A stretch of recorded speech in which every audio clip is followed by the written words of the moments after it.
ಆರೋಗ್ಯ ಮತ್ತು ಕುಟುಂಬ ಕಲ್ಯಾಣ ಇಲಾಖೆಯ ನಿರ್ದೇಶಕರಾದಂಥ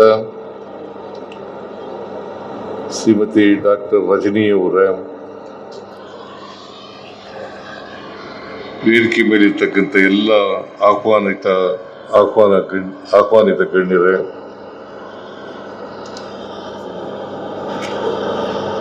ಈ ಸಮಾರಂಭದಲ್ಲಿ ಭಾಗವಹಿಸಿರ್ತಕ್ಕಂಥ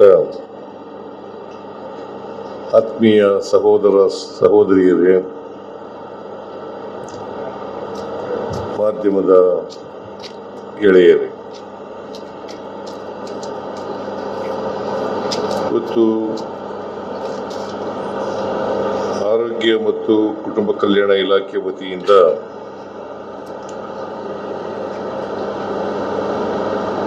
ನೂರೆಂಟು ಆರೋಗ್ಯ ಕವಚ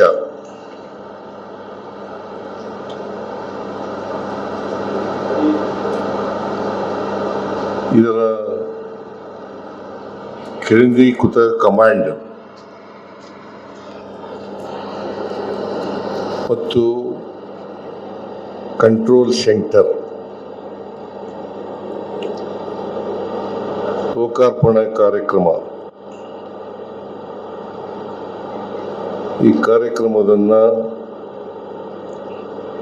ಅತ್ಯಂತ ಸಂತೋಷದಿಂದ ಲೋಕಾರ್ಪಣೆ ಮಾಡಿದ್ದೇನೆ ಅಂತೇಳಿ ಘೋಷಣೆಯನ್ನ ಮಾಡ್ತಾ ಇದ್ದೇನೆ.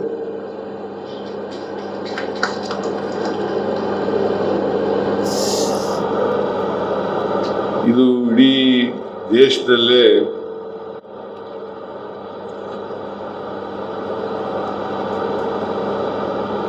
ಮೊದಲನೇದು. ಇದು ಇಂಥ ಆರೋಗ್ಯ ಸೇವೆ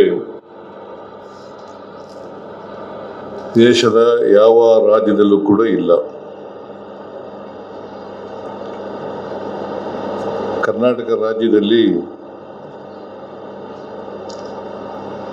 ಈ 108 ಆಂಬ್ಯುಲೆನ್ಸ್ಗಳು ಇದರ ಸೇವೆಯನ್ನ ಅತ್ಯಾಧುನಿಕ ಮಾದರಿಯಲ್ಲಿ ಸೇವೆ ದೊರಕಬೇಕು ಜನಗಳಿಗೆ. ಯಾಕಂತಂದ್ರೆ ಆರೋಗ್ಯ ಸೇವೆ ಬಹಳ ಮುಖ್ಯ. ಅದರಲ್ಲೂ ಎಮರ್ಜೆನ್ಸಿ ಕೇಸ್ಗಳಲ್ಲಿ, ತುರ್ತು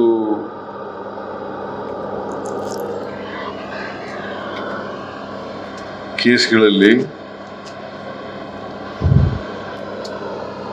ತ್ವರಿತವಾಗಿ ಆರೋಗ್ಯ ಸೇವೆಯನ್ನು ನೀಡ್ತಕ್ಕಂಥದ್ದು ಅದು ಬಹಳ ಮುಖ್ಯ ಅಂತೇಳಿ ನಾವೆಲ್ಲರೂ ಕೂಡ ಅರ್ಥ ಮಾಡ್ಕೊಂಡಿದ್ದೀವಿ ಅಂತಕ್ಕಂಥದ್ದು ನನ್ನ ಭಾವನೆ. ಅದಕ್ಕೆ ನಮ್ಮಲ್ಲಿ ಒಂದು ನಾಣ್ಣುಡಿ ಇದೆ, ಆರೋಗ್ಯವೇ ಭಾಗ್ಯ ಅಂತ ಹೇಳಿ. ಆರೋಗ್ಯವೇ ಭಾಗ್ಯ. ಎಲ್ಲ ಭಾಗ್ಯಗಳಿಗಿಂತ ಆರೋಗ್ಯ ಭಾಗ್ಯ ಮೊದಲನೇದು. ಆರೋಗ್ಯ ಭಾಗ್ಯ ಇದ್ರೆ, ನಮ್ಮ ಜನರಿಗೆ ಆರೋಗ್ಯ ಚೆನ್ನಾಗಿದ್ರೆ ಸದೃಢವಾದಂಥ ಸಮಾಜವನ್ನು ನಿರ್ಮಾಣ ಮಾಡಲಿಕ್ಕೆ ಸಾಧ್ಯ ಆಗ್ತದೆ.